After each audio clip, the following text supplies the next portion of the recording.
If you've ever seen a restored World War II bomber in flight, then you've probably heard it too. Four massive radial engines turning huge propellers produce a lot of noise and vibration.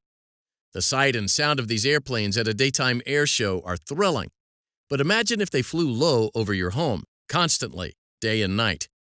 That's the nightmare that faced the claimant in United States v. Causby.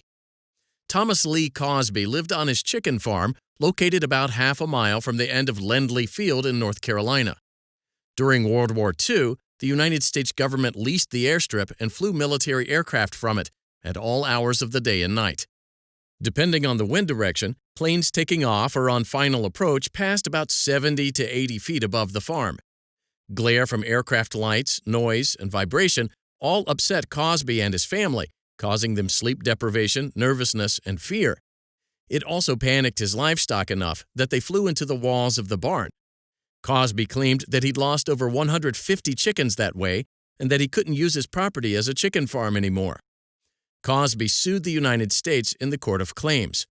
The court determined that the constant overflight by military aircraft constituted a Fifth Amendment taking and awarded Causby $2,000. The United States Supreme Court then granted the government's cert petition.